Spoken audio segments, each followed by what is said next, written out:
Buenas noches a todas y todos. Vamos a dar inicio a nuestro tema sin más preámbulo y de hecho pues nuestros panelistas, como panelistas especialistas sobre el tema y que son amigos de Casa Lan y de la jornada de este foro, prácticamente no requieren presentación, pero de todos modos rapidísimo, como voy a dar nombrándolos, van a participar el doctor Bernardo Barranco, que es sociólogo, es economista, especialista en asuntos religiosos, está con nosotros y obviamente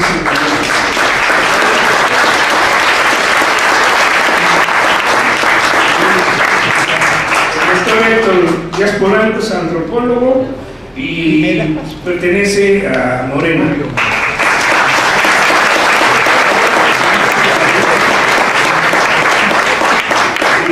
El doctor John Ackerman, que es profesor investigador del Instituto de Investigaciones Jurídicas de la UNAM.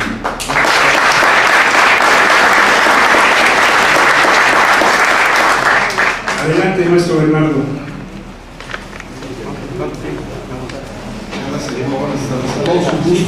15 minutos, hasta 20 máximo.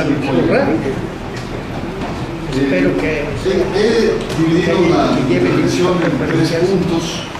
Uno sería el tema. Me pego más, ahora se escucha más bien pegas. Decía 3 puntos.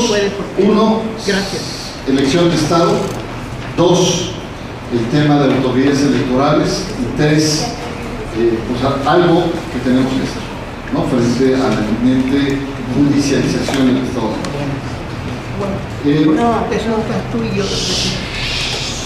Quiero empezar entonces la reflexión señalando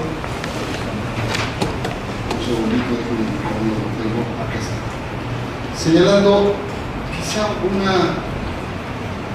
una experiencia más personal, pero que retrata muy bien la distancia que hay entre lo que sería la cultura política del Estado de México, y más que del Estado de México, Toluca como tal, y la cultura política más nacional o más de la Ciudad de México. Yo soy consejero electoral del Consejo Local del INE en Toluca. No tenemos atribuciones de decisión, sino más bien de aplicación de lo que decide el Consejo General del INE, que está en Tlalpan, del INE General. Hay una tercera estructura que es el IEM, el Instituto Electoral del Estado de México. Bueno, yo cada vez que voy a Toluca, desde hace años, paso por la Marquesa e imagino en esa explanada, en esa hondonada que hay en la Marquesa, una especie como de gran arco, en donde dice: bienvenidos a Jurassic Park. Lo digo muy en serio, y por ahí pues veo un pequeñosaurio, ¿no?, trotando, ¿no? Veo también a un Chofet Rex, ¿no?, o a un Montiel Bizarraptor, ¿no?, pululando ahí en las praderas de la Marquesa. Esto es muy serio, porque llegando a Toluca, la impresión que me da es como retroceder 30 o 40 años en el tiempo. Es una cultura política de la forma. Los políticos se abrazan. Bueno, no me vayan a interpretar, pero hay algo de homosexualidad de los políticos. Se abrazan, o sea, unos abrazones. Yo me extrañaba, ya no me empezó a gustar, francamente, ¿no? Abrazos muy cachondones, y te hablan así a 30 centímetros, menos de 30 centímetros, puedes oler el enjuague bucal, que se han dado los buches de enjuagues bucales. Es decir, es la cultura política de la forma. Ahí no importa a quién invitaron, dónde se sientan, ¿no?, si hay alguna referencia. Es decir, todos esos elementos son fundamentales de una clase política que ha durado 90 años en el Estado de México. Si no estamos hablando de anécdotas, estamos hablando de una estructura piramidal autoritaria que lleva 90 años en el poder, que ha evolucionado ciertamente, pero que esos 90 años le han dado una enorme fuerza, una enorme presencia. Y ojo, no solamente es una clase política, no es un sector, es un conglomerado de negocios, y ese es el problema que a veces no entendemos. Son negocios los que llegan, mucho dinero, interacciones, para poner un solo ejemplo, interacciones corresponde a la familia Jaime González y asegura a todas las primarias del país, tiene seguros de las principales empresas que existen en el país, del gobierno. Entonces es un conglomerado económico poderosísimo. El Grupo Atlacomulco no solamente es un bastión, una cápsula en el tiempo, es un negocio vinculado a la política, y es la política que hace negocio. Es la filosofía de Jaime González.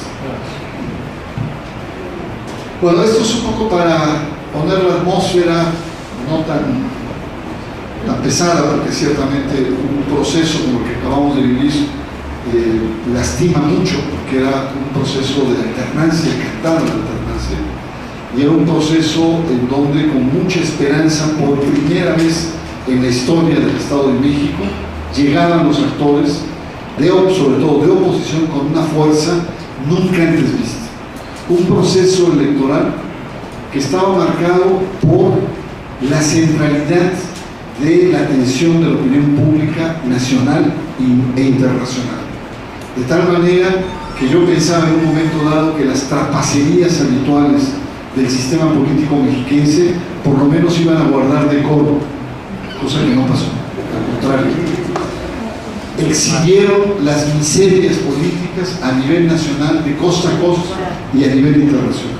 Esto fue una realidad, es decir, no importó.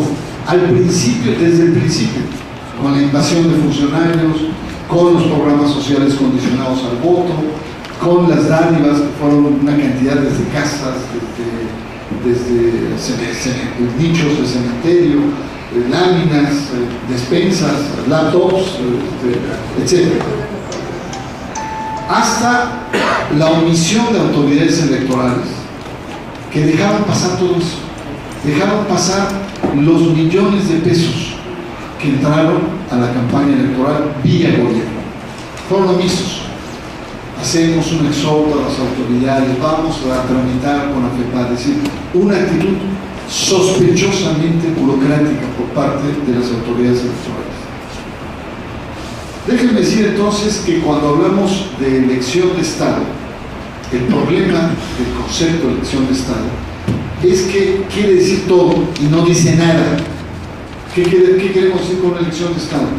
Queremos decir que es la intromisión del gobierno para favorecer a su candidato, al candidato de su partido, es favorecer a través de recursos, de influencias, de medios, para que un candidato, el candidato del partido en el gobierno, gane. Eso podríamos entender como una elección de Estado. Que sí, pero yo diría, en el caso del Estado de México, en el caso del EDOMEX, la expresión elección de Estado se queda corta, cortísima. ¿Qué representa la elección de Estado en el EDOMEX? Significa que el aparato de gobierno se convierte en un aparato electoral, en una maquinaria electoral muy bien aceitada, muy bien articulada, muy definida, que tiene experiencia de años, y que cada secretario tiene una región y cada subsecretario tiene subregiones, jefes de área tienen distritos, y así hasta llegar a manzanas. Este es el tema. El tema entonces, el gran problema que se enfrenta es que da como resultado una elección inequitativa, a todas luces, quien sea, porque no solamente lucha con un partido que ha permanecido 90 años en el poder, sino es contra todo un aparato de Estado y de gobierno que mantiene los hilos y mucho dinero, que es la cuestión, muchos medios, mucha estructura, miles de empleados de gobierno, miles que articulan, que operan en favor de un partido. Entonces, por más partido que exista, ¿no?, fortalecido, etcétera, es inequitativa frente a esas condiciones. Y más cuando hay autoridades como la FEPADE o los institutos electorales que fueron omisos, fueron tibios, fueron burócratas, dejaron pasar las cosas. Entonces, este sería mi primer punto. Es decir, cuando estamos hablando del Estado de México, lo que representa una elección de Estado es mucho más allá que la simple expresión. He escuchado a muchos intelectuales, a políticos, etcétera, pero no bajan a concretar lo que esto representa. Creo que para entender las elecciones del Estado de México debemos tener claro qué significa la intervención a todas luces inequitativa por parte del Estado mexicano, y que no es la primera vez, no es la primera vez. Ha actuado así. Yo he estado acá sentado con ustedes lamentándonos lo que pasó cuando Encinas alcanza apenas el 1 millón de votos frente a los 3 millones que ganó el Uriel. Bueno, paso a mi segundo punto, muy rápido porque el tiempo avanza y nuestro moderador es temible, es famoso, así se ve, sobre todo con esa cola que está luciendo. Digo,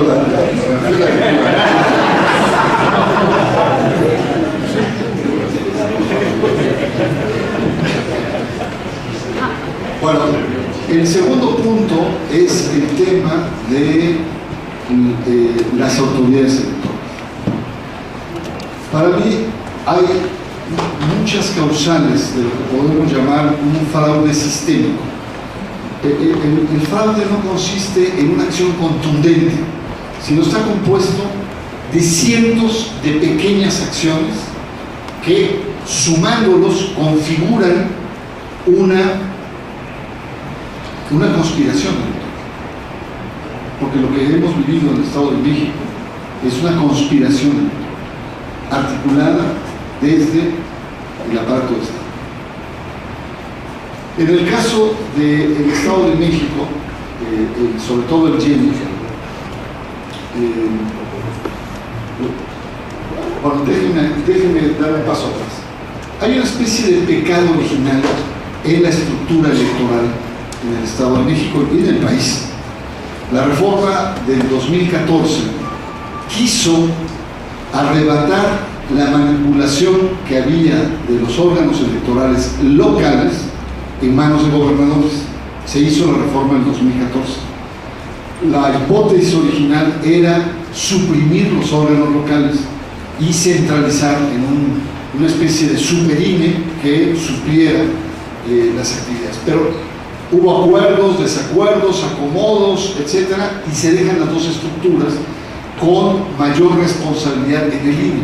El INE asume el 70% de las responsabilidades locales, incluso en elecciones de gobernador.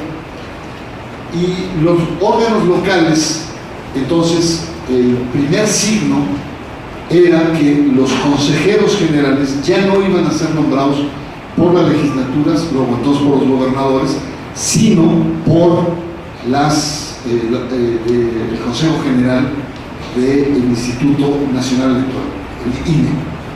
Pero ¿qué fue lo que pasó? Que las mismas lógicas de cuotas de poder que se daban en las legislaturas locales se dieron, pero en el Consejo General del INE. Y entonces tenemos, como en el Estado de México, un Consejo General en donde la mayoría de los integrantes del Consejo General tiene intereses partidarios por el partido predominante del poder, por el PRI. Entonces, de 7 consejeros, 5 son de una marcada tendencia priista. 1, no tanto, pero después fue cooptado, y el único que fue Gabriel Corona, que denuncia, que voy a conversar después de él. Gabriel Corona es un académico del ENEM Acatlán, un hombre de izquierda no partidaria. Un tiempo estuvo cercano al PRD, después como consejero toma distancia, un hombre demócrata que denuncia, pero era el único en torno a ese grupo. El problema es que esta misma lógica se hace hacia abajo, a los consejos distritales, a los 45 distritos, es exactamente la misma lógica. Nada más que aquí la maquillan y hacen una insaculación. Suena medio feo la palabra, pero es una especie de sorteo, ¿no? Un sorteo, sí. Hay un grupo que pasa el examen y después de ese grupo, al azar, se elige. El problema es que desde hace más de 30 años, el sistema tiene alrededor de 30,000 funcionarios de gobierno que en proceso electoral compiten, ¿no? Se inscriben para participar electoralmente, el gobierno les da espacio, pero viene de CDSO, de la PGR, de la Secretaría de Educación, maestros, etcétera, etcétera, ¿no? Entonces hay que están capacitados. Entonces, por probabilidad, la mayor parte de los consejos distritales también tiene un sesgo.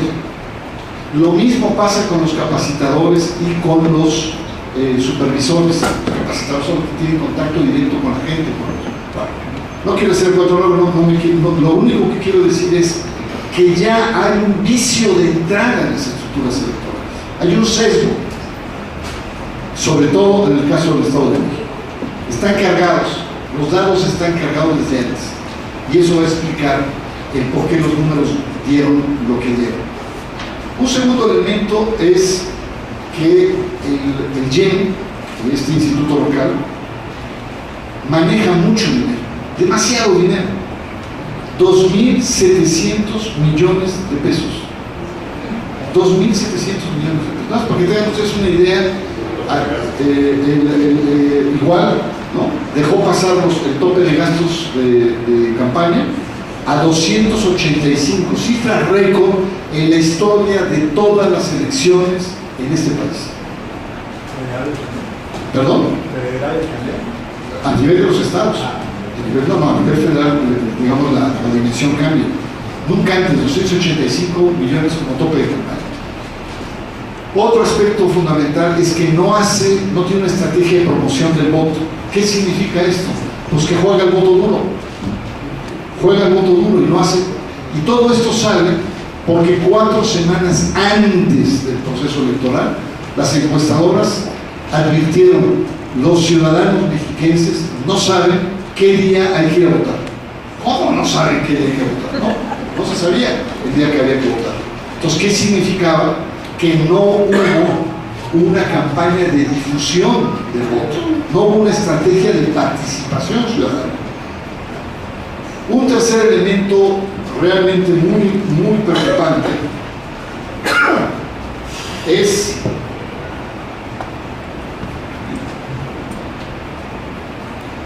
el caso de los candidatos independientes. Es decir, la estrategia en ese momento era voto duro, pero pulverizar la boleta, que hubiera muchos candidatos.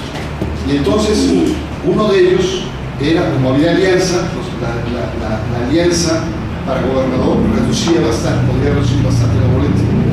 Entonces lo que hizo es los candidatos independientes. Entonces hubo 80 al principio, después 15 y finalmente quedan 2 candidatos independientes. Los 2 de origen priista, para variar, o sea, muy cercanos al PRI, pero uno le salió rebelde, que fue Isidro Pastor.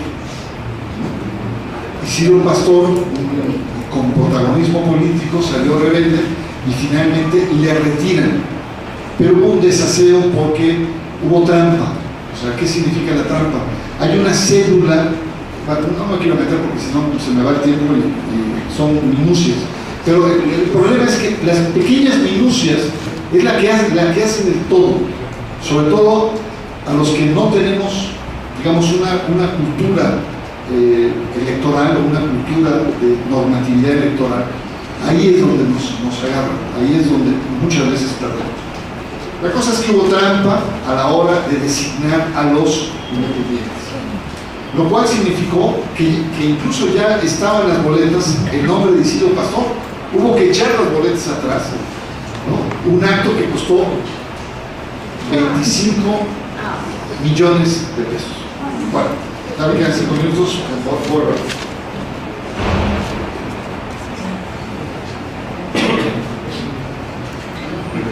Los debates, habría mucho que decir de los debates, pero ya podemos dejar para después. Fue verdaderamente una miseria. Nos quejamos de los spots y queremos debates, pero no este tipo de debates que hemos estado.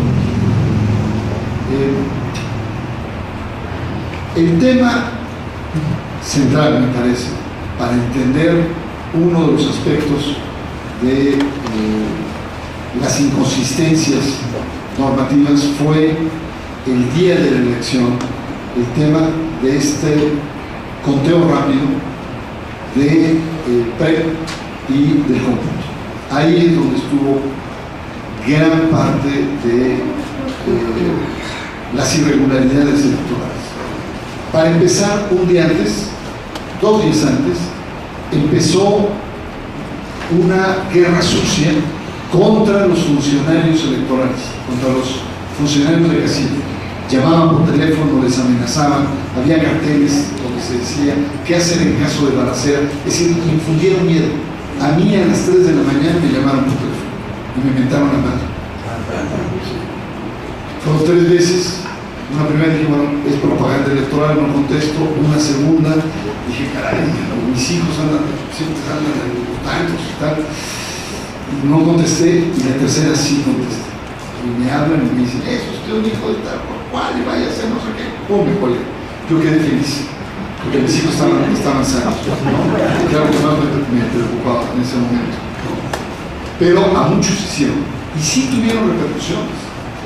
Una de las repercusiones es que hubo una, podríamos decir, no podemos decir, técnicamente hubo sustitución en las mesas de casilla. Y no estamos hablando de cualquier sustitución. Miren nada más los datos de este terrorismo electoral. Yo así lo califico. Un terrorismo electoral que iba a infundir miedo en los ciudadanos que habían sido insaculados para voluntariamente ir a hacer todo el trabajo operativo.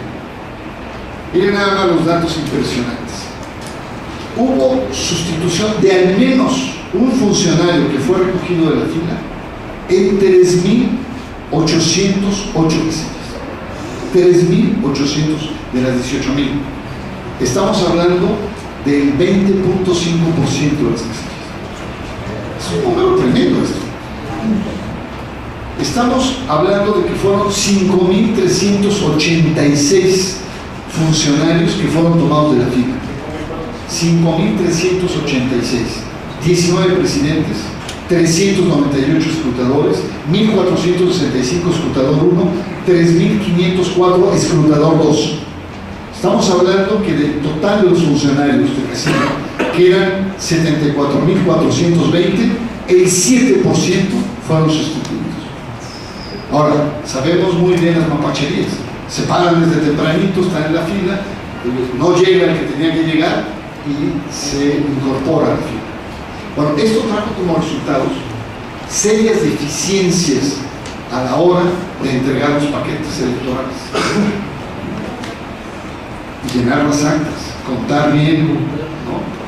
Entonces, déjenme decir que la gran anomalía fue que el día del conteo rápido, es decir, el conteo donde señala las grandes tendencias a través de mediciones, de probabilidad, etc., originalmente estaba pensado para 1.800 casillas, es decir, el 10%.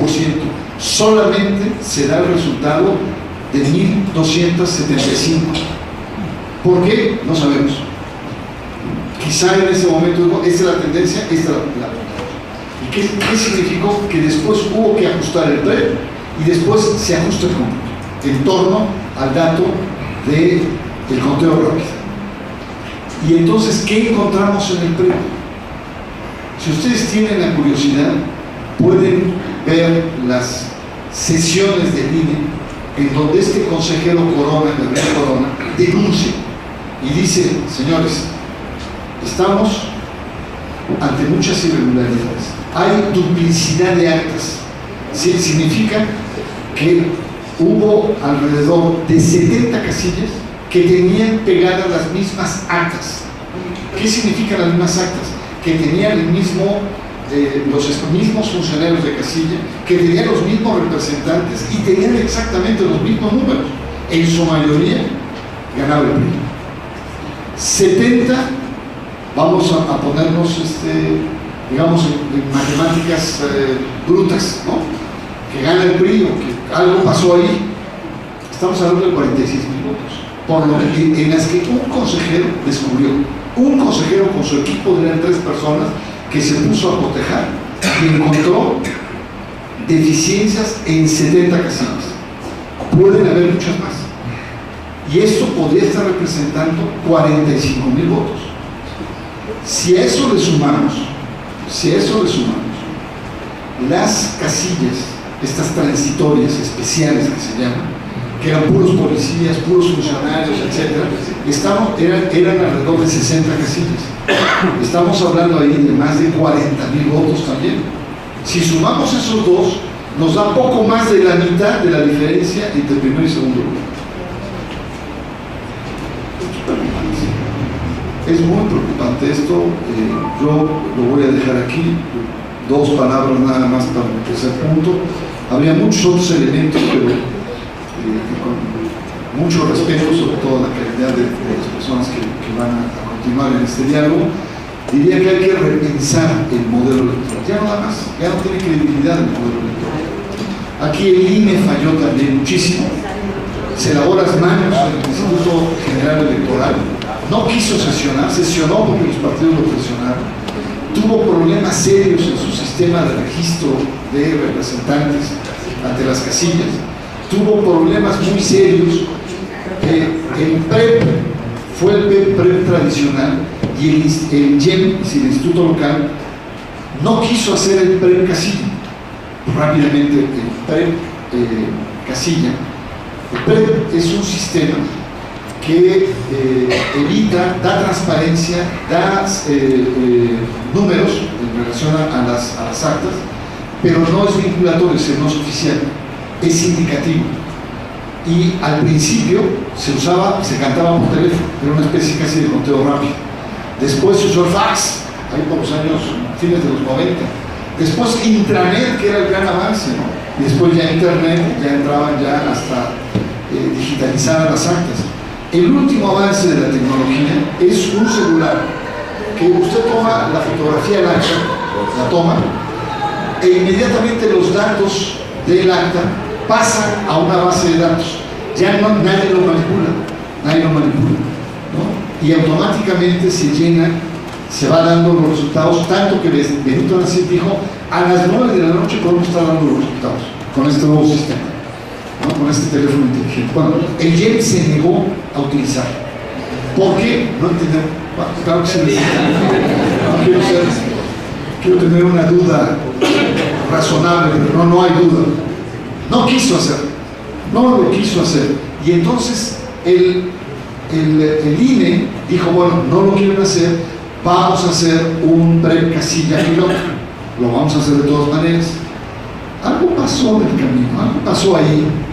2 días antes de la elección sacan un comunicado en donde suspenden el PREP casilla. El PREP casilla se hizo en todos los estados que hubo elección, menos en el estado de México. Sí, el INE tiene que dar cuentas de qué hizo, qué ha pasado. No solamente es el IEM, sino también es el INE. Entonces, volviendo a mi último punto, hay que repensarlo.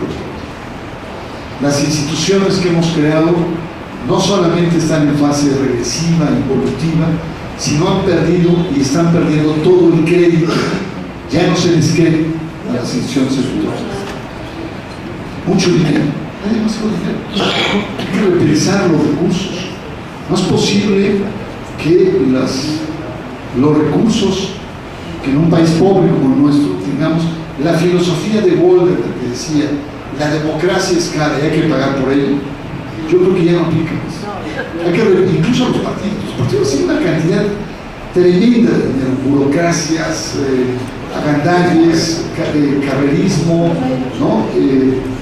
Hay muchas deformaciones que hay que repensar. Pero bueno, si quieren, le seguimos. Yo lo que sí creo es que estas elecciones han sido unas elecciones de lo que podríamos llamar las elecciones del fraude perfecto. Fueron pequeñas acciones, pero que en conjunto conforman un ilícito, yo diría siniestro en términos de ética política, que ojalá el 18 tenga otra historia que escribir y no la del mundo dinosaurico de Jurassic Park mexicanos. Muchas gracias.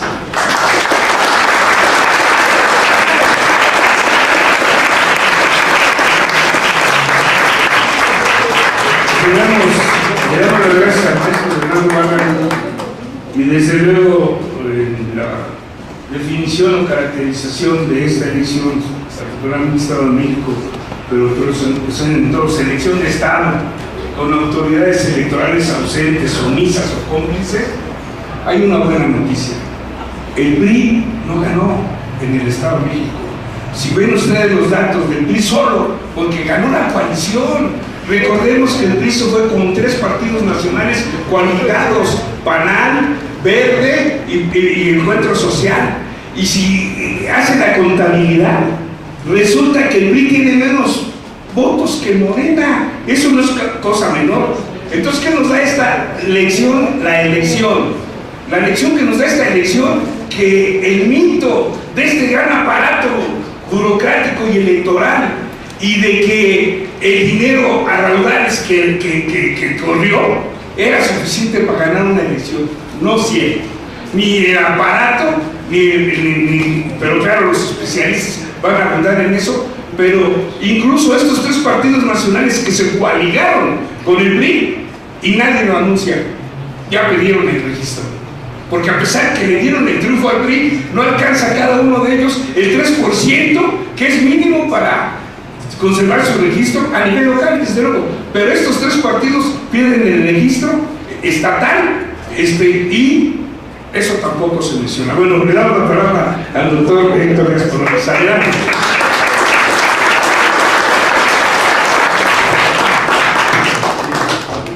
Quisiera empezar, buenas tardes a todos, como el compañero Barranco, con una caracterización de la elección, porque a mí me parece que tiene razón, en el sentido de que decir solo elección de Estado es demasiado poco, es demasiado ambiguo e inespecífico. Y eso no solo por un prurito de precisión, sino porque a mi juicio, en la elección de 2004, particularmente en el Estado de México, pero no solo allí, hubo un conjunto de rasgos que son hasta cierto punto muy novedosos y alarmantes. Hace unos días yo trataba de caracterizar esta elección de Estado diciendo que habría que activarla más, porque a mi juicio lo que se vivió sobre todo en el Estado de México es la manifestación de una elección de Estado, pero de Estado lumpenizado, cuya actividad fundamental ya se funda en el bandidaje electoral. Y esas son 2 características que sin duda estuvieron ahí incubando en algún grado en etapas anteriores, porque el PRI es el PRI, todo, ¿verdad? Pero que en esta ocasión adquirieron, ahora sí, rango de actividad estatal, ¿no? No hay necesidad de dar demasiados detalles para entender este cambio cualitativo fundamental y alarmante, muy alarmante, que a mi juicio pone en grave predicamento del sistema electoral americano.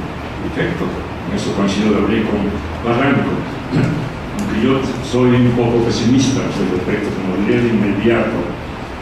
Pero recordemos los rasgos. Uno son un pequeño paquete de elementos. En primer lugar, a escala latinoamericana, y creo casi mundial, no hay ningún país, por lo menos en América Latina, donde a la incertidumbre política que implica la elección de candidatos haya que agregar sistemáticamente como un elemento central el factor fraude. Eso es lo único de México, ¿verdad? Recuerdan aquello de que decíamos mucho que como México no hay dos, ¿no? Dijo Carlos Fuentes, y aquí viene al caso que como México no hay ni uno más. Es decir, en efecto, en materia electoral somos únicos. Fíjense ustedes, acabo de haber varias elecciones en Nicaragua, ¿no? En Nicaragua antes, en varios lugares, y acabo de enfrentar la de Ecuador, y hubo un pequeño momento en que la oposición, Carlidosa siempre se queja, dijo, pues parece que hubo fraude electoral, se hizo un pequeño recuento, quedó todo claro, y nadie pasa al lado de eso, ni nadie está preocupado por ese problema en Ecuador, ¿no? Ahora, a propósito de que está Venezuela en moda, por parte de la derecha queriendo denostar todo lo que hay en Venezuela, hay que decir que Venezuela tiene uno de los sistemas electorales mejores del mundo, probablemente el mejor del mundo, catalogado así por el centro Carter, no es sospechoso para nada de chavista, ¿verdad? Yo conozco muy bien el sistema porque fui alguna vez como observador internacional de las elecciones de 2006, de 2004.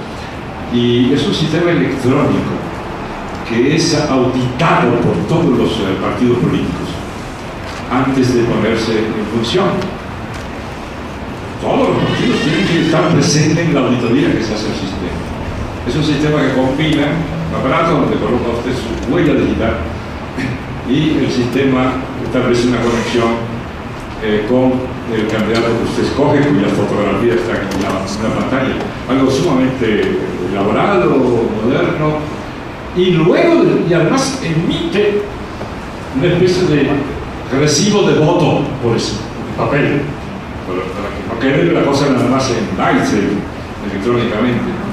Y terminado el proceso se le hace una auditoría del sistema, también con presencia de los partidos políticos, para ver que todo lo que salió como voto fuera absolutamente legal. Eso no lo tendremos en México por lo que se ve por mucho tiempo. Ni creo que al sistema le convenga tener un sistema. O sea, lo que hoy es, somos realmente una excepción ya, a escala latinoamericana. Segundo, los métodos. Desde la cabeza de centro, ¿dónde usted ha movido? ¿En qué país ha movido usted? Que un grupo político le tira cabeza de cerdo en los locales del partido contendiente.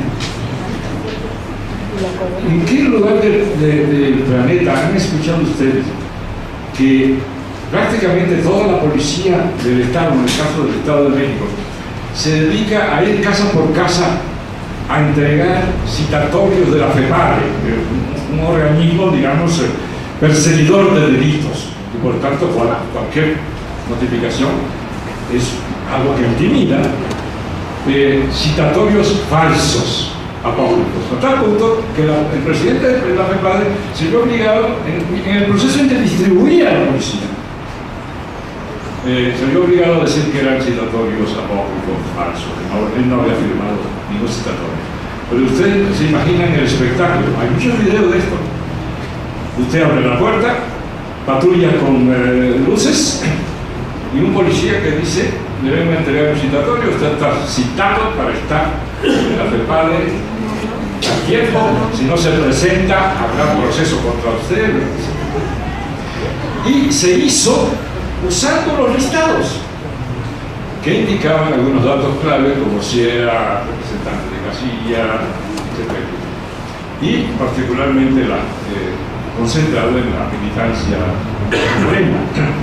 Así uno puede hacer, digamos, una especie de gran viñeta macabra del proceso en el Estado de México, que aunque quizá con no la violencia y el descargo en algunas de las actividades, también se presentó en nuestro Estado, por ejemplo en el caso de Veracruz, evidentemente, también creció muchísimo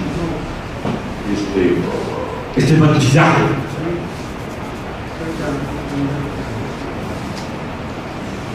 Eso es preocupante, muy preocupante, no solo por lo que implica el abuso de poder y lo que implica como elemento deformante de los resultados electorales.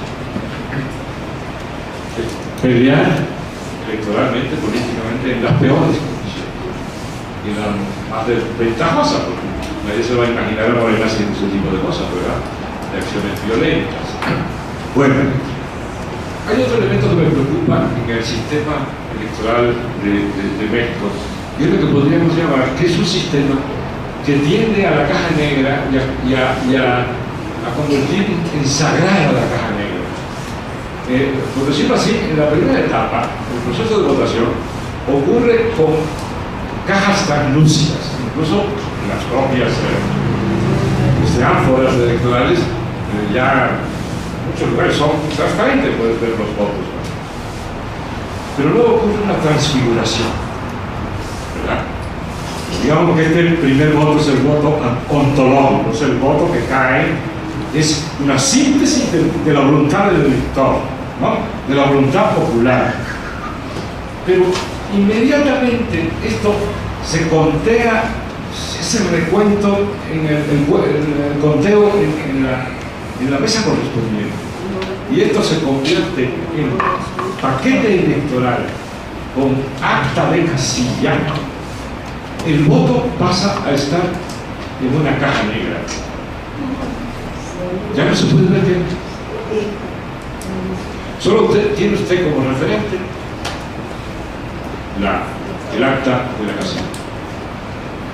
Los partidos políticos se supone que tienen una copia, pero usted puede ir con esa acta de casilla y salvo que explícitamente se trate de los causales restrictivamente incluidos en las leyes electorales, usted no puede lograr ni trayendo a los bomberos a abrir esa caja negra para ver qué contiene.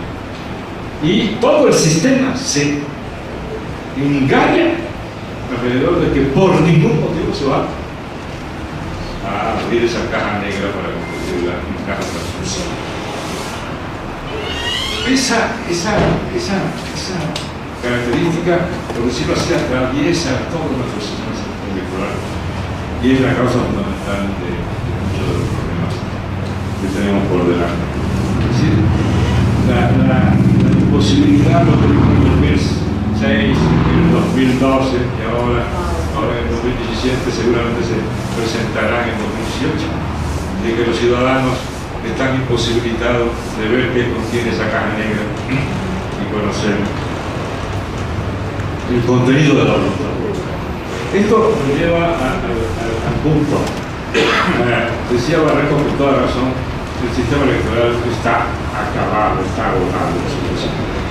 Necesitaríamos transformarlo. Sin embargo, para la cita más importante, probablemente en décadas, en 2018, yo soy muy pesimista de que podamos hacer eso. Es decir, me parece que no hay las condiciones. Porque quienes tienen en sus manos la posibilidad de provocar este cambio, es decir, establecer nuevas reglas, nuevos procedimientos, es un país donde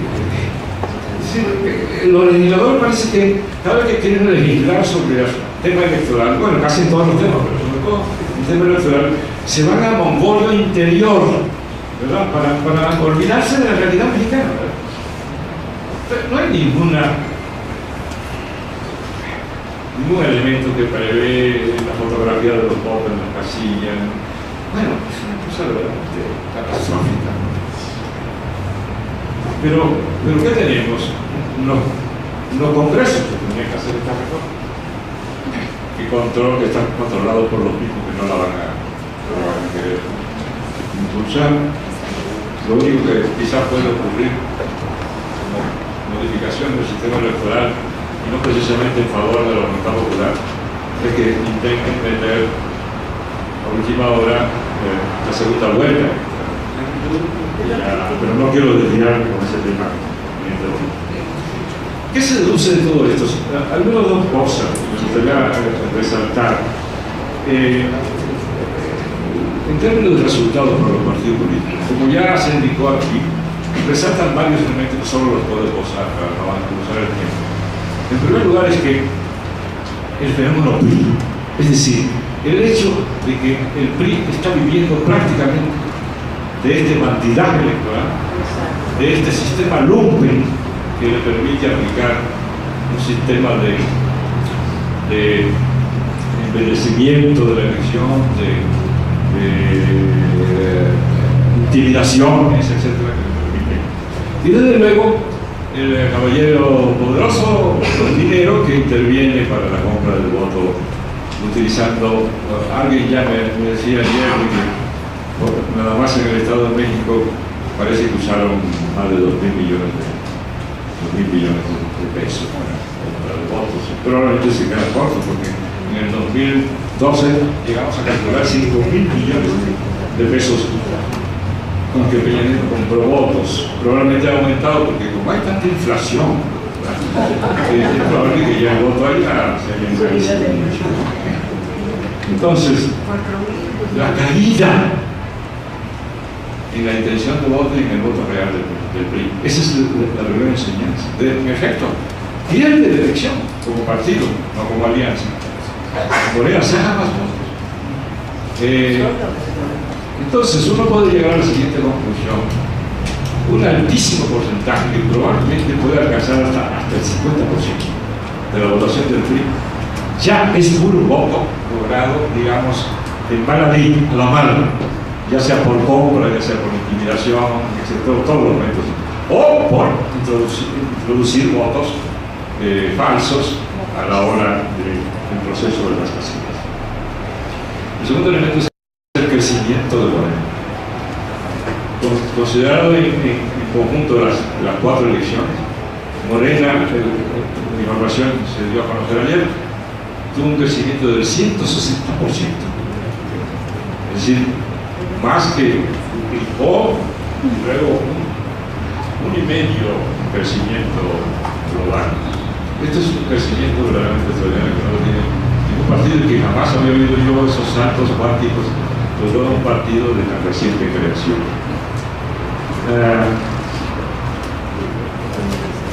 Esto probablemente tiene que ver con otros datos que ayer conocimos precisamente. Es el hecho de que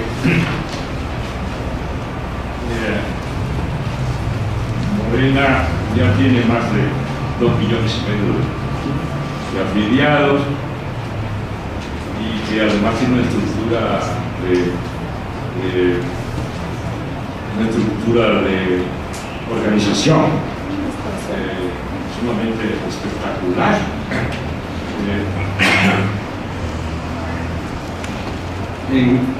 Como sabemos, hay 68.000 piquitos secciones electorales en el país. Morena ya tiene un sistema de comité de base en 62.000 sesiones, es decir, el 91.5%. Y tiene en ese sistema estructural de organización como una orientación por supuesto electoral, por eso viene al caso que hable de eso, de 847.000 cuadros. Entonces, cuando la gente oye hablar del crecimiento de Morena, tanto en elecciones como en encuestas, es una cosa que salió del cielo solo por la economía de Andrés Manuel. Deriva de este trabajo de hormiga. Lo digo porque para mí, dejando de lado los méritos del líder, de los grandes héroes de la construcción democrática en este país son esos miles de compañeros que como hormiguita todos los días recorren el país, casa por casa, calle por calle, a hacer su trabajo que está dando este resultado. Entonces, agrego esto no para hacer propaganda Morena, sino para responderle el qué hacer frente a la imposibilidad, creo yo. Lo recibiría como muy buena noticia si fuera posible de hacer un cambio electoral. La única manera de que le podamos ganar al PRI en el 2018 es que continuemos con este trabajo y que se amplíe el poder de la organización popular. De otra manera, vamos a tener serios problemas. Voy a concluir rapidísimo con la otra consecuencia que fue en el Congreso de Morena del día de ayer, que tiene consecuencias políticas de carácter general y de carácter general.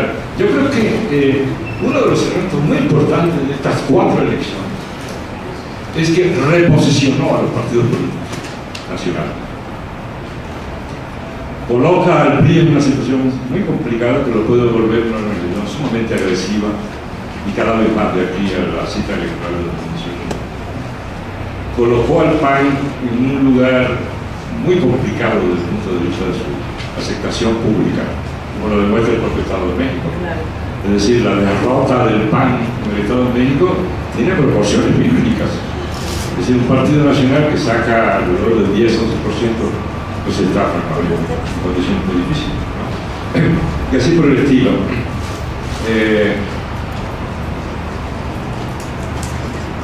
Y también con este reposicionamiento se plantea de otra manera la cuestión de las posibles alianzas que se están contemplando antes de la elección. La primera consecuencia la tuvimos casi de inmediato en el Congreso de ayer de Morena, y es que pese a toda la especulación respecto a una alianza posible entre el PRD y Morena frente a la posibilidad anunciada de una alianza PRD-PAN en el Congreso de ayer, en unas condiciones sumamente interesantes. Me quedé yo pasmado de lo que pasó ayer, porque hubo una radicalización muy buena. Esa radicalización se expresa en que de Manuel hace una propuesta al Congreso y plantea como planteamiento general: no vamos con ninguno de los partidos vinculados al régimen político. Sabemos que incluye eso, incluye desde PAN, PRI, desde el PRD y todos la chiquillada, ¿verdad?, de partidos, etc.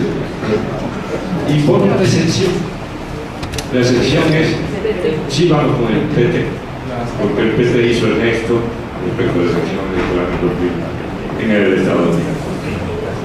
Pues la primera propuesta fue aprobada de manera abrumadora. Yo pensé que iba a haber algún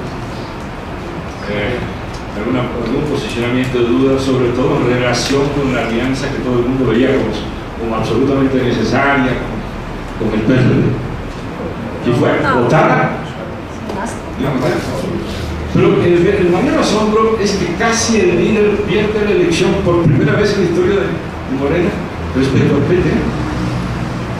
Cuando se planteó la votación de lo del PT, que yo pensaba que iba a pasar por el resto de la declinación en el Estado de México, por Delfina Gómez, pues cuando se empezó a votar, estaba dividida la sala y parecía que hasta podía ganar el de ni con el PP. Gracias a que hubo una situación allí, no se pudo contar bien porque uno no se paraban, se quedaban sentados, no se pudieron votar bien los votos, y hubo un pequeño aire que permitió a la gente como volver a agarrar aire y reflexionar, y ganó de una manera medio apretada del sí al PT. Es decir, en Morena se empezó a manifestar un posicionamiento de rechazo a los partidos del régimen, por decirlo así, y todo, es decir, en bloque, ¿no? Y esto creo yo que refleja posicionamiento político muy importante. Yo pienso que esto puede empezar a llegar, va a haber una polémica muy grande, ya empezó hoy, porque los primeros que están desconcertados son los medios. Ya sé por qué, me fui a lo que dijeron anteayer sobre cuando Andrés Manuel dijo se va a definir en el Congreso. Hubo quien dijo hay probabilidad de que haya alianza con el PRD, y otros de plano dijeron, dobló las manos López Obrador, va a haber alianza con el PRD. Así que la sorpresa ha sido tremenda al plantear de repente, no, ni con el PRD ni con nadie.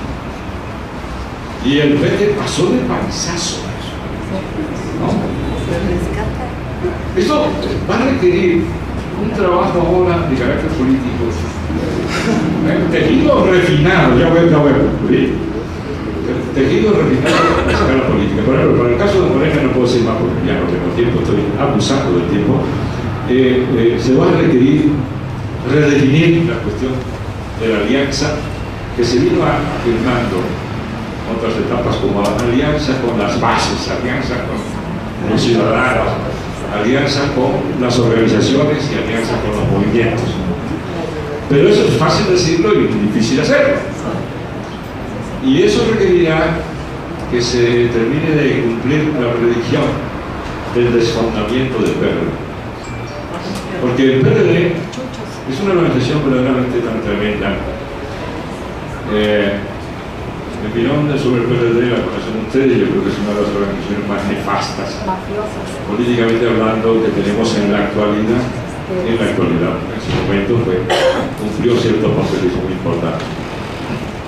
Pero sigue siendo nefasta para el nuevo escenario porque se convierte en una pieza de pieza pivote que le podría permitir a una propuesta, digamos, de derecha darle viabilidad, todavía un poco de oxígeno, e incluso puede peligrosamente ser un factor disruptivo en el 2018. De tal manera que estamos ante, creo que solo hemos podido rascar un poquito al proceso electoral, ante un proceso electoral extraordinariamente importante para el país, del que vamos a deducir muchísimas consecuencias.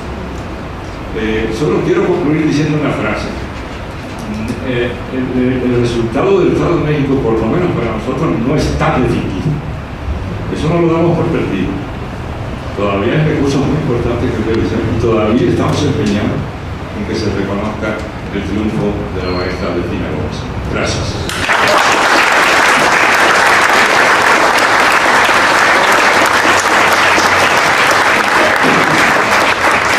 Le damos las gracias al doctor Héctor Díaz Polanco y desde luego nos quedamos con la posibilidad de que todavía no está definido, pero sin embargo en la numeraria que da en el Estado de México hay 45 distritos electorales.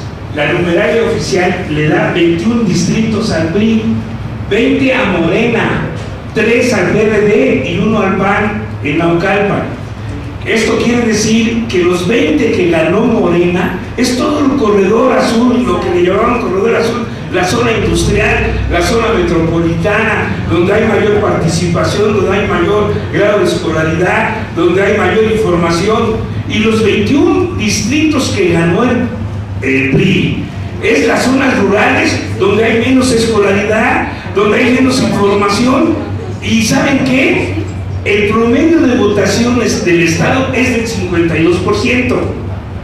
El municipio que más interesado estaba que fueran a votar los de Morena era Texcoco, por razones obvias. Y en Texcoco votó el 56%. El promedio es 52%.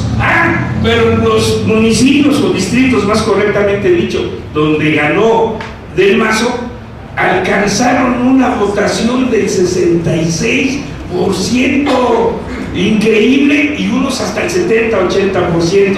Eso nos da muestras de los votos falsos, porque ¿cómo es posible que el promedio son 52%, en Texcoco, donde hay interés por ir a votar, es el 56%, y parece que en Nubianos o Tejupilco la gente estaba esperando que dieran las 8 de la mañana para ir a correr a votar?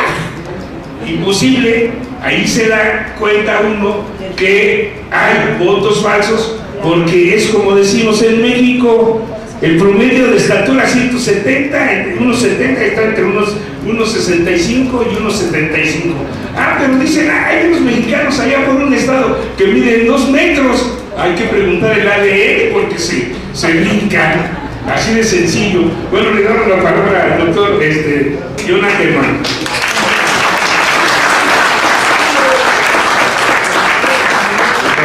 Muchas gracias, colegas, por la generosa invitación de siempre. Un gusto, honor estar aquí con Bernardo, con Héctor. No es la primera, espero conocerlo también. De repente con un flashback, estuvimos aquí con, yo no estaba Sergio Aguayo también, justo después de 2006, hace unos 11 años, diciendo casi lo mismo. A ver, yo tengo una pregunta para ustedes. ¿Cuántos de ustedes se movilizaron para cuidar el voto en el Estado de México el 4 de junio? Entre representantes de Castillo, observadores electorales, brigadas Casa Mapaches,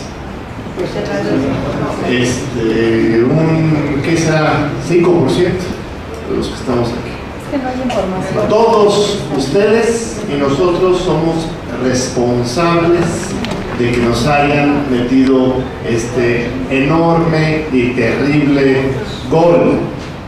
Las elecciones para Enrique Peña Nieto y para este régimen autoritario existen para dar lecciones de humillación a nosotros, al pueblo mexicano, para demostrarnos que no podemos, que lo único que nos toca es aceptar la derrota, lo que ellos llaman derrota, que realmente son nuestras victorias.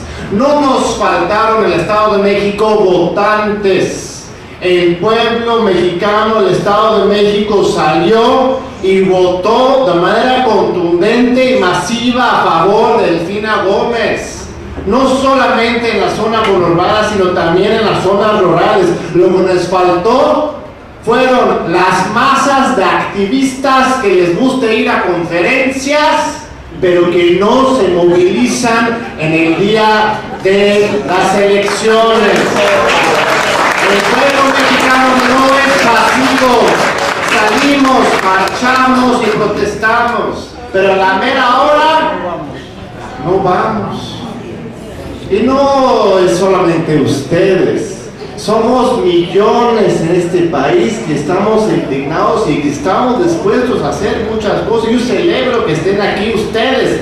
Por favor, ustedes no son los responsables, te digo como provocación, un poco para mover el tapete aquí. No son ustedes los responsables de la gracia, pero tampoco son los culpables los pobres. Porque el discurso aquí que nos quieren hacer pensar es que no, pues esos que venden su voto, esos miserables que por 2,000 pesos, 3,000 pesos venden su voto, esos son los culpables de la desgracia, pero no. La elección del Estado de México demostró que no es cierto. Morena ganó en Ecatepec, en Chimalhuacán, en las zonas más marginales en esta región. Todavía tenemos esta confianza en las instituciones. Bueno, no confianza, recién sabíamos que nos iban a hacer esto, pero no nos había caído el 20, el fondo de podredumbre de estas instituciones, que son capaces de fabricar conteos rápidos, de hacer cuadrar las cifras en el PREP, de modificar cómputos, de negarse a abrir las casillas electorales. Ustedes saben que en el conteo distrital se abrieron 20% de las casillas y Delfina Gómez recuperó, pasó de 3% de diferencia a 2%. Imagínate si abres los otros 80%, pues gana. Estos datos de las zonas rurales son muy sospechosas. Todavía tenemos que llegar al fondo, Bernardo. ¿Qué exactamente pasó ahí? Hay el caso de los 70 camiones que solamente logró detener la FEPADE de 3. Y esos son los que ubicamos, pero son cientos y miles de camiones que llevan acarreados. ¿Por qué llevas acarreados sin camión? No que supuestamente votas en tu distrito, en tu casilla está a la vuelta. En Chimalhuacán y los lugares más poblados, literalmente la casilla está en la casa del vecino. En cada manzana hay una casilla. ¿Por qué necesitas camiones para acarrear a votantes? Porque no viven ahí. El turismo electoral es un fenómeno generalizado en este país. Empadronaron a miles, millones, no sabemos cuántas personas que son de Guerrero, de Michoacán, de la Ciudad de México, como votantes en Tejupilco, Valle Bravo, en estos municipios. Seguramente si nos pusiéramos a investigar vamos a encontrar a casas donde viven cientos de personas. Y acepto que hay hacinamiento en nuestro querido México, pero no a ese nivel. Esto es un delito. Es un delito. Más allá de que retaquen y rellenan directamente donde no hay representantes de Morena, donde fallan los escrutadores, en donde hay un desaseo generalizado. Nosotros hicimos un pequeño esfuerzo, lo pueden ver, que se llama Ni un fraude más. Algunos lo habrán visto, hay una paginita web ahí, esto forma parte de ello.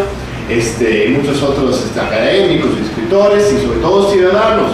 Lo hicimos con cero recursos, pero ahora sí nos llegó una avalancha de denuncias y de de obligaciones de casas amiga, de acarreos que estaban ocurriendo, utilización de tarjetas, de amenazas. Y nosotros salimos, tuvimos muy poquitas brigadas en la elección el 4 de junio, pero nos dimos cuenta que apenas primero, afuera de todas y cada una de las casillas en el Estado de México, sin excepción, había grupos de 2, 3 o 4, normalmente de mujeres.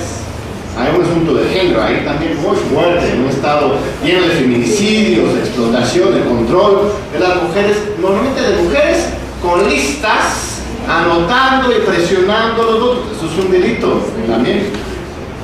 Pero llegábamos en brigadas y solamente después de unos 30 segundos, un minuto de hablar con ellos, explicarles que era un delito electoral, que además íbamos a hablar de la autoridad, etc.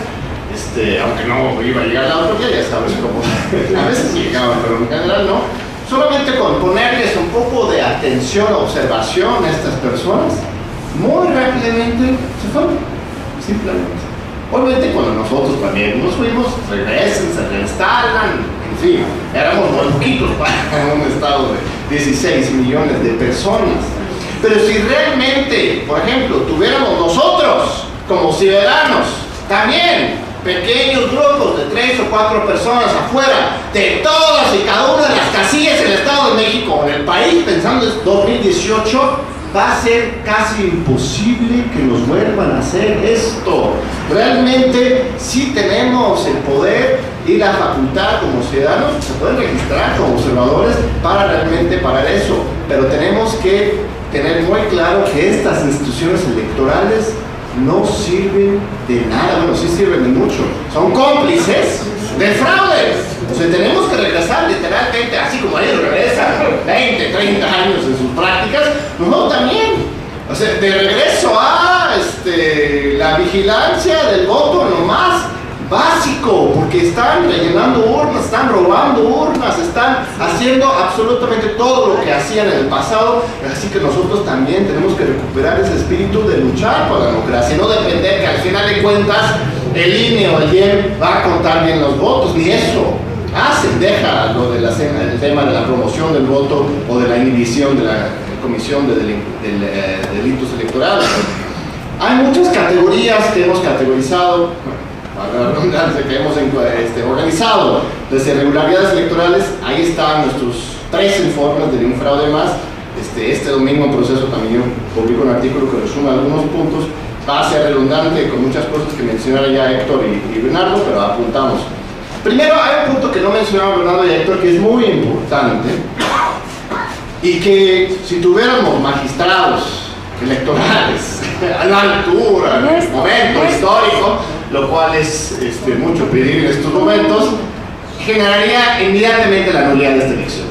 Que es el hecho de que Alfredo del Mazo tuvo 3 días adicionales de campaña en comparación con Delfina Gómez. Y esos 3 días incluso fueron los últimos 3 días del proceso electoral, justo antes de la jornada electoral.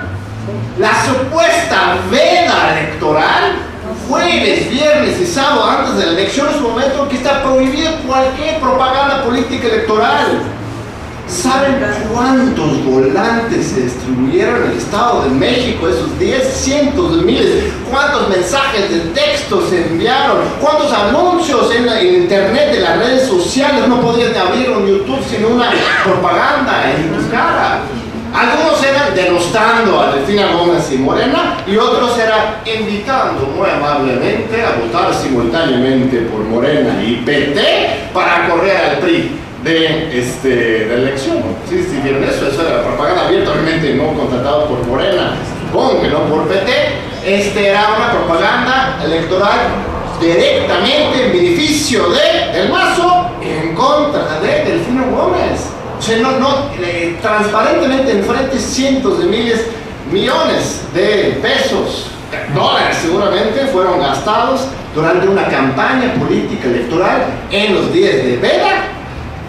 Hace apenas un año anularon la elección para la presidencia municipal en Zacatecas porque la candidata de Morena había hecho una pre-campaña con un espectacular durante la época de pre-campaña, que no era permitido porque no había otro contrincante, entonces lo tomaron como un acto anticipado de campaña. Mandaron a hacer unas playeras, hizo una campaña, una pre-campaña cuando no tenía contrincante, entonces dicen que eso le dio una ventaja excesiva y anulan su victoria en las urnas en la ciudad de Zacatecas, pero resulta que era candidato de Morena. Hoy, con una diferencia de 2%, solamente esa irregularidad tendría que ser suficiente para anular esta elección. El terrorismo electoral, psicológico, se ha comentado aquí, fue obvio, desde las cabezas de puerco hasta los volantes de propaganda negativa. Las llamadas de amenazas son muy reales. Tenemos ahí en nuestro tercer informe reproducimos un texto completo de una persona que tomó la molestia de anotar exactamente lo que le dijeron a esta persona que iba a ser, yo supongo que sí fue, ella y toda su familia, 5 personas, hijos, hermanos, papás, todos son representantes de Morena y Cacique. Y a todos y cada uno de ellos les llamaron para amenazarles de muerte a ellos y toda su familia si es que salían de sus casas. Sí.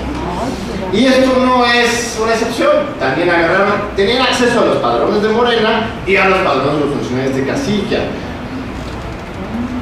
Cuando combinas eso con la compra directa, también recibimos denuncia que en Nezahualcóyotl PRI ofrecía de 4 o 5 mil pesos a presidentes de Cacique, funcionarios de Cacique, presidentes, para que permitieran que se cometiera alguna irregularidad, para que en su momento se pudiera anular esa Cacique. Le pagaban por permitir alguna irregularidad, porque si en esa Cacique no salía bien la cosa, si salía bien, pues no, pero tener todo guardadito y todo lo van a jugar ahorita en los tribunales, si por alguna misteriosa razón algún tribunal del Estado de México, el federal, ordena un recuento mayor y se empieza a confundir el resultado, pues ellos tienen todavía aquí una lista de casillas que ellos mismos compraron los funcionarios de casilla para que los puedan anular para reajustar los cómputos. O sea, como dice Bernardo, es el fraude más sofisticado y perfecto, mezclando absolutamente todas las formas, las viejas, las nuevas, las postmodernas, las prehistóricas. O sea, no dejaron ninguna estrategia fuera. Esto es bueno porque ya no podemos confiar, pero ya quedaron todos los cartuchos. O sea, van a inventar cosas nuevas para la que entra, pero ya vimos un menú más amplio de lo que ellos mostraron, sus tarjetas más de lo que hubieran querido hacer en esta elección. Eso es una realidad. La compra, la venta del voto, ya en la tercera categoría, fue masiva. El reclutamiento de maestros, de enfermeras. Recibimos denuncias de que movilizaron todos los jefes sectoriales de las enfermeras para obligarlos a conseguir sus votos. Doctores, transportistas, el DIF de Ixtapan de la Sal, si no mal recuerdo, ahí está el informe. La jefa del DIF, la esposa del presidente municipal, amenazaba a todos sus empleados de que si no llegaban con 10 credenciales de elector, o los plásticos mismos para que votaran por ellos, se iban a ser despedidos. O sea, fue una cosa absolutamente brutal. El financiamiento, pues ni se diga. O sea, evidentemente se rebasa el tope de campaña. Eso que el tope de campaña fue más alto para el Estado de México que fue para la elección presidencial de 2012. Y más allá de eso, aún más grave, se viola muy claramente el principio constitucional de la predominancia de financiamiento público sobre el privado. Porque una cosa es rebasar el tope de campaña y lo otro es que gastas más en privado que en público, que nunca es permitido, aunque no rebases el tope de campaña. La cantidad de recursos, de efectivo, se puede buscar en el Banco de México, siempre en los procesos electorales se aumenta el circulante. Es una cosa increíble que todavía se tiene que investigar. Y ahí el INE le toca directamente. Es una vergüenza que estos consejeros dicen, nosotros no tenemos nada que ver, que sabe que sí están participando en esta elección. Primero, por decisión, ellos mismos, como mismo relata Bernardo, se alejaron de varios temas y todavía ellos son directamente responsables de la capacitación electoral, los nombramientos los entregaron hasta el último día y la fiscalización de esta elección. Y en general la promoción de la cultura cívica siempre está. La participación del gobierno es obvio y claro. Los medios de comunicación, que es otro tema que no hemos comentado aquí, Inc., o sea, la efervescencia mediática la semana antes de la elección del Edomex, ¿no? Pepe Cárdenas ahí gritoneando a López Obrador, de repente Roy Campos diciendo de una encuesta que había demostrado un avance muy claro para Delfina Gómez. Por cierto, ahí Roy Campos dijo, a ver, corrígeme, ¿verdad? Roy Campos se desmiente de esta encuesta que se circula, que me puso a mí, que lo fabricado incluso, ¿no? Mira cómo me ven el poder de hasta, no solamente soy agente ruso y cubano, pero también fabrico encuestas. Sí tienes razón, ¿no? Así lo Berlevas me puso a hacer el FBI, ¿no? Pero lo que dice Roy Campos en las entrevistas que da, muy indignado que esta encuesta no es de él, que nos quedamos esperando su encuesta de mayo, porque sí hizo una encuesta de abril, y en mayo, ese no es el de él, pero a ver, ¿cuál es el tuyo? No lo quiso ver. Él dijo, no voy a dar a conocer ninguna encuesta preelectoral en mayo, pero el día de la elección, el domingo 4 de junio, a las 12 de la noche yo voy a estar dando mi conteo rápido. ¿Dio conteo rápido? No. ¿Alguna encuestadora dio conteo rápido en el Estado de México el domingo? Cuando estábamos nosotros recorriendo las casillas, yo vi por lo menos 3 o 4, Parametría, Mitowski y otros 2. 60 se inscribieron. Para dar ninguno así de control tiene sobre las encuestadoras. ¿Y por qué no lo dan a conocer? Porque tenían otros resultados y no iban a checar con el oficial, y al rasurar sus 500 ya la acomodaron bien bonito a las 10 de la noche para que la prensa el otro día lo tuviera en sus titulares, ¿no? O sea, es increíble la subordinación de todo un sector de profesionistas, de los encuestadores, de los periodistas, que también están sometidos a este sistema. Es increíble. Bueno.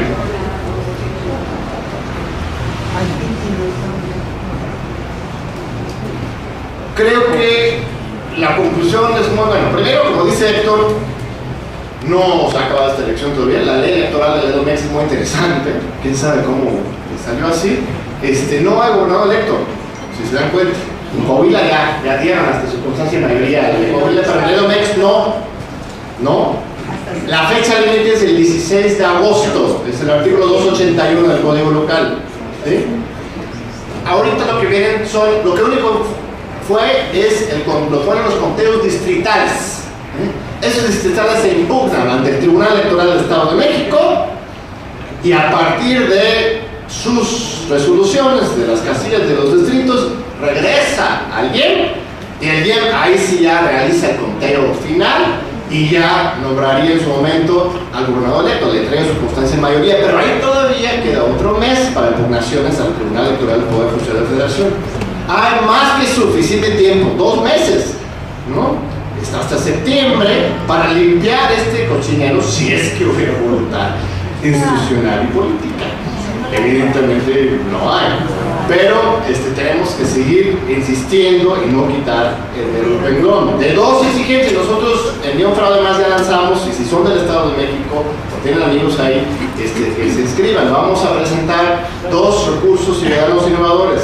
Uno es un recurso ciudadano de protección de derechos políticos y electorales, en que como ciudadanos del Estado de México, yo no lo puedo firmar porque no soy ciudadano del Estado de México, van a solicitar el derecho de acceso a la información pública a todas y cada una de las boletas electorales. Como dice Héctor, es aberrante que estas cajitas, ¿no? De repente lo que está adentro es muy misterioso, ¿no? Cuando eso ya tenemos una experiencia al respecto. En 2006 se hizo también una solicitud, no tuvo éxito, pero vamos a seguir a refinar algunas cosas para que los ciudadanos del Estado de México reclamen directamente su derecho de acceso a la información pública, que es acceso a los documentos públicos, que se llaman boletas electorales, que están dentro de estas cajas.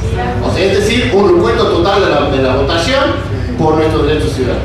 Y el otro recurso jurídico que estamos presentando, que es decir, la primera vez que yo sepa que se está presentando, es un recurso ciudadano de nulidad de reelección, amparado en el artículo 17 de la Constitución, que nos da el derecho a la tutela judicial efectiva. Ahora, en materia electoral los ciudadanos no tenemos este derecho, solamente los partidos pueden impugnar resultados. Pero aquí lo que estamos diciendo, argumentando, es que, de acuerdo, o sea, no se nos puede cerrar el acceso ciudadano a la justicia.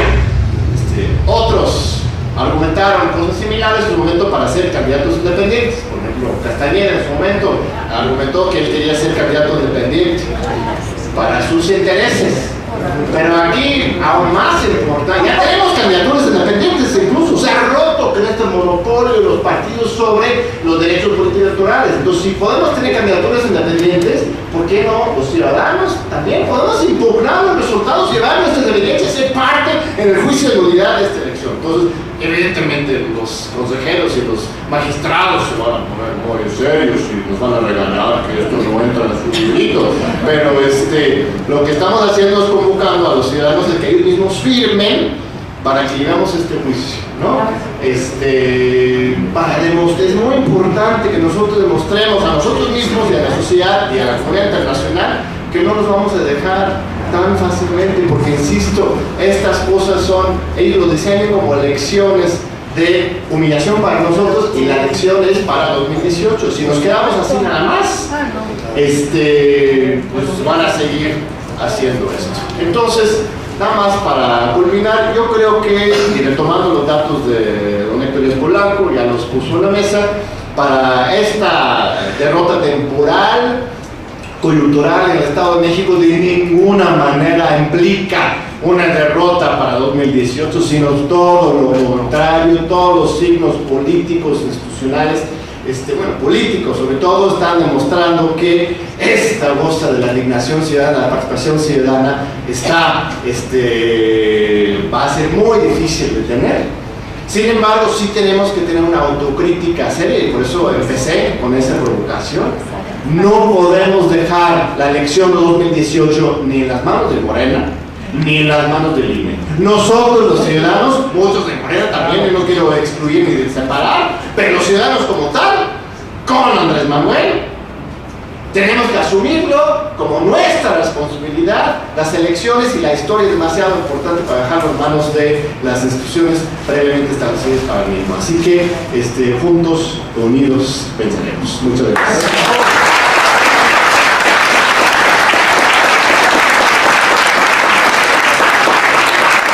Exhibieron las miserias políticas a nivel nacional, de costa a costa y a nivel internacional. Esto fue una realidad, es decir, no importó al principio, desde el principio, con la invasión de funcionarios, con los programas sociales condicionados al voto, con las dádivas que fueron una cantidad desde casas, desde nichos de cementerio, láminas, despensas, laptops, etc. Hasta la omisión de autoridades electorales que dejaban pasar todo eso, dejaban pasar los millones de pesos que entraron a la campaña electoral vía gobierno. Fueron omisos. Hacemos un exhorto a las autoridades, vamos a tramitar con AFEPAD, es decir, una actitud sospechosamente burocrática por parte de las autoridades electorales. Déjenme decir entonces que cuando hablamos de elección de Estado, el problema del concepto de elección de Estado es que quiere decir todo y no dice nada. ¿Qué queremos decir con elección de Estado? Queremos decir que es la intromisión del gobierno para favorecer a su candidato, al candidato de su partido, es favorecer a través de recursos, de influencias, de medios, para que un candidato, el candidato del partido en el gobierno gane. ¿Eso podríamos entender como una elección de Estado? Pues sí, pero yo diría en el caso del Estado de México, en el caso del EDOMEX, la expresión elección de Estado se queda corta, cortísima. ¿Qué representa la elección de Estado en el EDOMEX? Significa que el aparato de gobierno se convierte en un aparato electoral, en una maquinaria electoral muy bien asentada, muy bien articulada, muy definida, que tiene experiencia de años.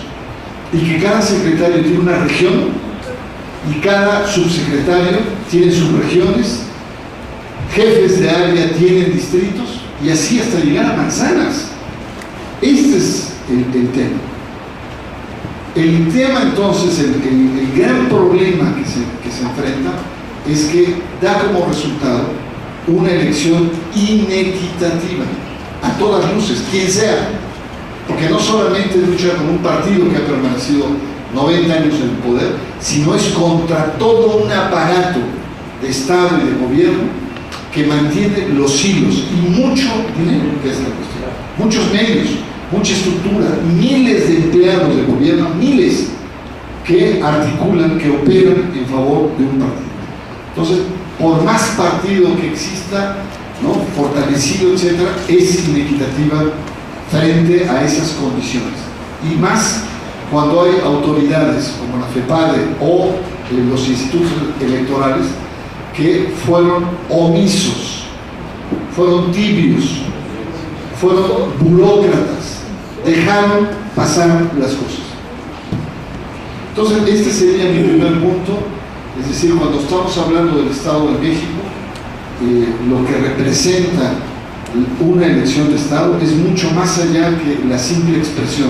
He escuchado a muchos intelectuales, a políticos, etcétera, pero no bajan a concretar lo que esto representa. Creo que para entender las elecciones del Estado de México debemos tener claro qué significa la intervención a todas luces inequitativa por parte del Estado mexicano. Y que no es la primera vez, no es la primera vez. Ha actuado así, y yo he estado acá sentado con ustedes, lamentándonos lo que pasó cuando Encinas alcanza apenas el 1 millón de votos frente a los 3 millones que ganó el gobierno. Bueno, paso a mi segundo punto, muy rápido porque el tiempo avanza, y nuestro moderador es temible, es famoso, así se ve, sobre todo con esa cola que está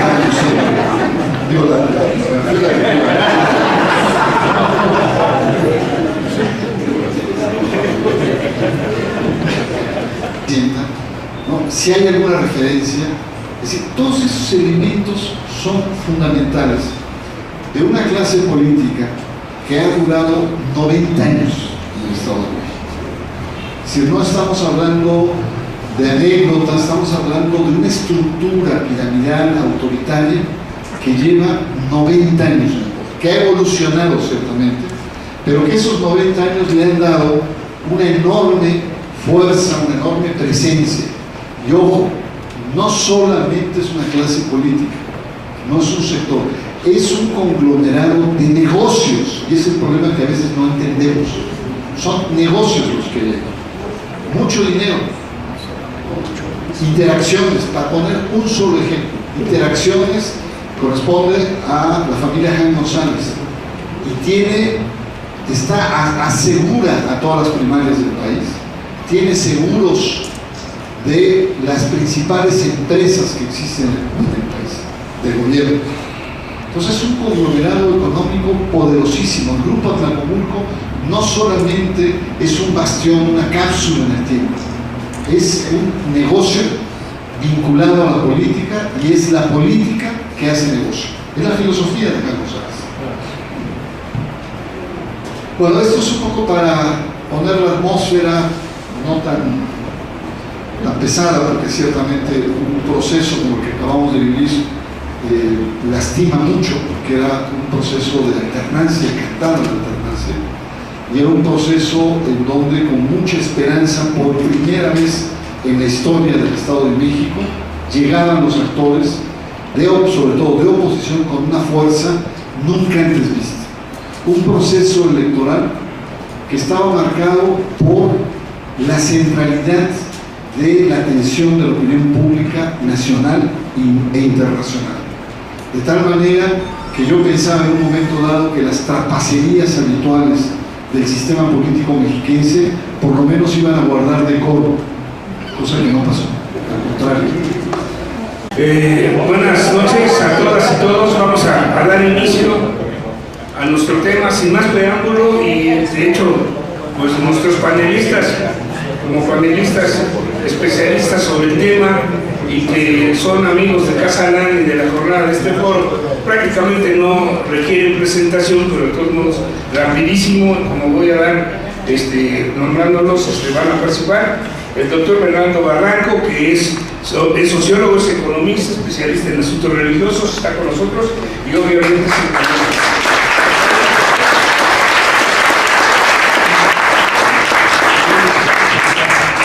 el Héctor Díaz Polanco, es antropólogo y pertenece a Morena.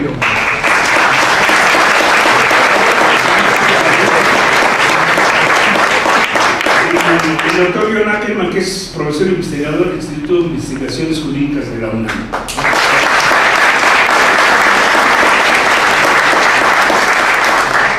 Adelante, maestro Bernardo.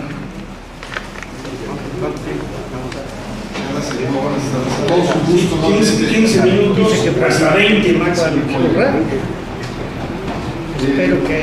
He dividido la reflexión en 3 puntos. Uno sería el tema. ¿No se escucha? Y vas a pegarse. A ver, me pego más, ahora se escucha, más bien me pegas.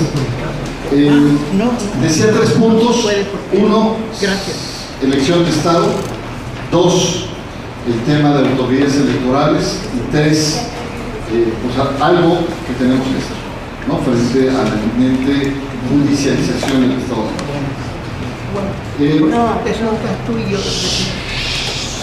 Quiero empezar entonces la reflexión señalando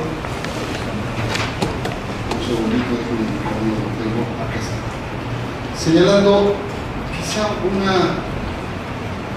una experiencia más personal, pero que retrata muy bien la distancia que hay entre lo que sería la cultura política del Estado de México, y más que del Estado de México, Toluca como tal, y la cultura política más nacional o más de la Ciudad de México.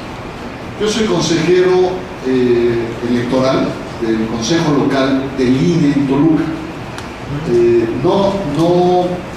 No tenemos atribuciones de decisión, sino más bien de aplicación de lo que decide el Consejo General del INE, que está en Tlalpan, del INE general. Hay una tercera estructura que es el IEM, el Instituto Electoral del Estado de México. Bueno, yo cada vez que voy a Toluca, desde hace años, paso por la Marquesa e imagino en esa explanada, en esa hondonada que hay en la Marquesa, una especie como de gran arco, en donde dice: bienvenidos a Jurassic Park. Lo digo muy en serio, y por ahí pues veo un peñanosaurio, ¿no?, trotando, ¿no? Veo también a un Chofet Rex, ¿no?, o a un Montiel Bizarraptor, ¿no?, pululando ahí en las praderas de la Marquesa. Esto es muy serio, porque llegando a Toluca, la impresión que me da es como retroceder 30 o 40 años en el tiempo. Es una cultura política de la forma. Los políticos se abrazan. No me vayan a interpretar, pero hay algo de homosexualidad de los políticos. Se abrazan, se dan unos abrazones. Yo me extrañaba, ya no me empezó a gustar, la verdad, francamente, ¿no? Abrazos muy cachondones, y te hablan así a 30 centímetros, menos de 30 centímetros, puedes oler el enjuague bucal, que se han dado los buches de enjuagues bucales. Es decir, es la cultura política de la forma. Ahí no importa a quién invitaron, dónde se